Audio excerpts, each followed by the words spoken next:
네, 시청자 여러분 안녕하세요. 전투TV입니다. 계속해서 정육점 창업할 때 알아야 할 시리즈를 계속 올리고 있는데, 오늘 나눠볼 얘기는 정육점을 창업하기 위해서 반드시 알아야 할 절차에 대해서 한번 알아보도록 하겠습니다. 정육업, 그러니까 축산물 판매업에 종사하시는 분들은 누구나 창업을 꿈꾸고 있죠.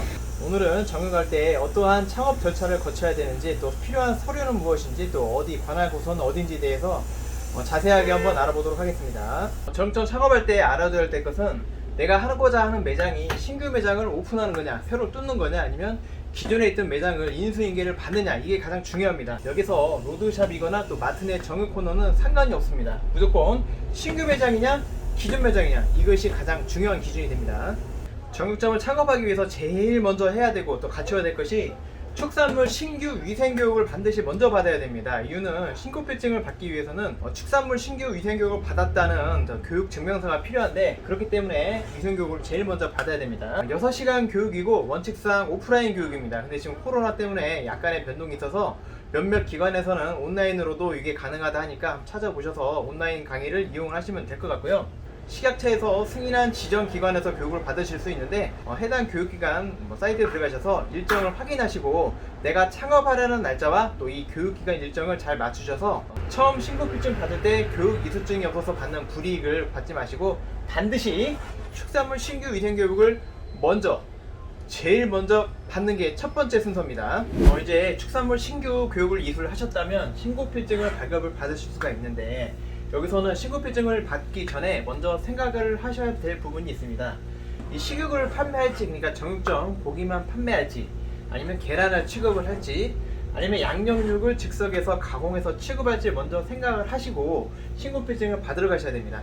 신고필증 허가사항에 이 세 가지가 각각 따로따로 있으니까 먼저 좀 생각을 하시고, 그 다음 이제 서울의 경우 해당 구청에 가셔서, 또 그 이외의 지역은 시군청에 가셔서 축산과 혹은 위생과에 가셔서 신고필증을 발급을 받으실 수가 있습니다. 첫 번째, 기존 매장을 인수하는 경우입니다. 이 경우는 정말 간단하게 신고필증이 발급을 받으실 수가 있는데, 기존의 사업자 있죠. 이전에 제가 인수를 하기 전에 있던 사업자분과 같이 신고필증 직위 승계를 하면 되는 겁니다. 아주 간단하게 끝납니다. 같이 가셔가지고 인수 받으시는 분 신분증하고 교육 이수증만 있으면 그 자리에서 바로 신청서에 신청을 하시고, 빠르면 그날, 늦어도 그 다음 날에는 신고필증이 바로 발급이 됩니다. 가장 간단하게 신고필증을 받을 수 있는 방법이 기존 매장을 인수하는 경우입니다. 이제 두 번째 경우는 신규 매장을 오픈하는 경우입니다. 로드샵 같은 경우에는 기존의 정육점이 아니었던 자리에 제가 신규로 정육점을 오픈을 한다든지, 아니면 새로 생긴 마트에 정육에 임대로 들어가는 경우라든지, 기존에 사업자가 없던 사업장에서 제가 신규로 정육을 오픈하는 경우에는 조금 문제가 복잡해집니다. 첫 번째, 매장 계약서가 필요합니다. 일반 개인 로드샵 같은 경우는 건물주와 계약한 계약서가 월세 계약서가 필요하고요. 또 마트 내 임대 코너 같은 경우는 건물주가 아닌 마트 사장과의 또 임대 계약서가 필요합니다. 그러니까 전세죠. 그 마트에 한해서는 전세 계약이 허용이 되기 때문에 마트 내 정육 코너에서는 마트 사장과의 임대차 계약서가 필요하고요. 두 번째는 대략의 도면이 필요합니다. 신규 매장이기 때문에 신고필증 뒷면에 도면이 들어가는데, 신고필증 뒷면에 들어갈 대략의 도면, 정육 코너의 평수, 그리고 정육 코너에 들어가는 냉장고, 냉동고, 또 개수대 위치, 또 냉장고, 냉동고의 대략의 길이, 넓이, 이런 것들을 기재해 놓은 대략의 도면이 필요하고요. 세 번째는 기존 매장 인수하는 것과 마찬가지로 본인 신분증과 교육 이수 증명서가 필요합니다. 이렇게 매장 계약서, 대략의 도면, 본인 신분증과 교육 이수서를 제출을 하고 신청을 하면 며칠 이내 담당 공무원이 실사로 옵니다. 직접 와서 도면대로인지 또 허가가 날 만한 사항인지를 실사를 한 후 짧게는 며칠에서 길게는 일주일 사이에 신고필증이 발급이 됩니다. 기존 매장 인수하는 것보다는 약간의 절차가 필요하죠. 신고필증이 발급이 됐다면 이제 세 번째로 사업자 등록증이 필요합니다. 사업자 등록증은 이제 실질적인 장사를 하기 위해서 반드시 필요한 등록증이죠. 카드 단말기, 그러니까 포스 시스템, 또 거래처, 각 거래처에서 물건을 받거나, 또 은행 계좌, 사업자 계좌를 만들기 위해서는 반드시 필요한 게 사업자 등록증입니다. 사업자 등록증 없이는 카드 결제를 할 수가 없고 거래처에서 물건을 받을 수가 없죠.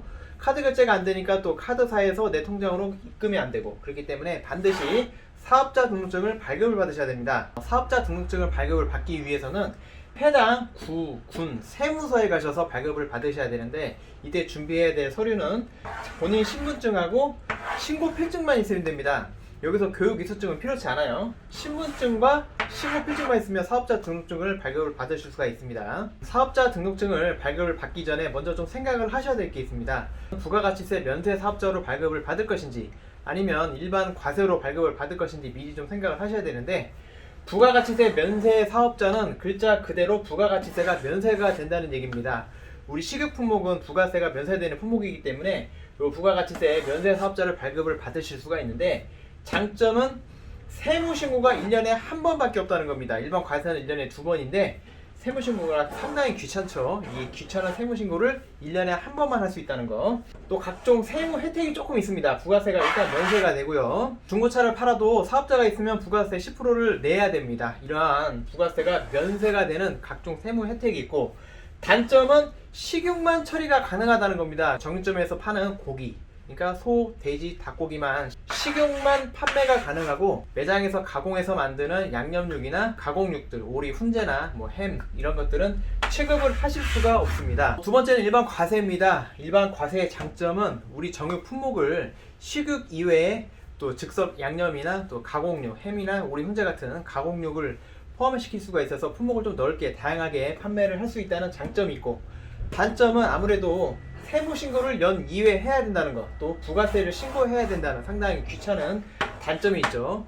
여기서 중요한 점은 부가가치세 면세 사업자라고 해서 세금을 덜 내는 것도 아니고 일반 과세라고 해서 세금을 더 내는 것도 아닙니다. 본인의 매출 대비 또 얼마나 많이 남겼냐에 따라서 세금이 부과되기 때문에 이러한 세금 관점, 그러니까 세금을 더 내냐 덜 내냐 이런 관점으로 생각을 하지 마시고 내 품목을 늘리냐 아니면 나는 식용만 하냐 이러한 관점으로 일반 과세나 부가가치 면세 사업자의 개념을 좀 정립을 해두시면 좋을 것 같습니다. 어떤 분들은 간혹 부가가치세 면세 사업자로 신고를 해놓고 식용만 판매하는 게 아니고 슬쩍 양념육도 팔고 오리 훈제도 팔고 햄도 팔고 이렇게 안일하게 생각하시는 분들이 조금 있는 것 같은데, 단속이 나오면 제일 먼저 보는 게 사업자 등록증과 신고필증을 제일 먼저 봅니다. 여기서 부가가치세 면세 사업자인데 양념육을 팔고 있다 혹은 오리 훈제를 팔고 있다 이러면 행정처분을 받을 확률이 아주 높습니다. 그렇기 때문에 양념육이나 이런 가공육을 취급하실 분들은 처음부터 일반 과세로 신고를 하는 게 좋고, 또 부가가치세 면세 사업자로 발급을 받으셨다 하더라도 추후에 일반 과세로도 전환이 가능하니까 이 점 충분히 좀 생각을 하시고 신고를 하시면 될 것 같습니다. 네, 오늘은 정육점 창업을 할 때 알아야 될 절차에 대해서 아주 간단하게 한번 알아봤습니다. 제가 또 한 번 강조드리는 것은 창업을 하기에 앞서서 반드시 신규 위생 교육을 먼저 받으라인 겁니다. 나머지는 준비된 서류만으로도 얼마든지 내가 원하는 날짜에 서류를 발급을 받으실 수가 있는데, 위생교육은 내가 원하는 날짜에 있지 않죠. 지정된 날짜에 위생교육을 받아야 되기 때문에 창업하시려는 분들은 또 미리미리 선점해서 위생교육을 쭉 받아 놓으시고, 신규 위생교육을 받으면 내가 받은 날부터 1년 동안 기간이 유효하기 때문에 미리 받아 놓는 게 훨씬 더 유리하다고 말씀드릴 수가 있겠습니다. 네, 오늘 영상은 여기까지입니다. 오늘 영상이 조금이라도 도움이 되셨다면 구독과 알림 설정 부탁드리고요. 다음 시간에 더 좋은 영상으로 찾아뵙도록 하겠습니다. 감사합니다.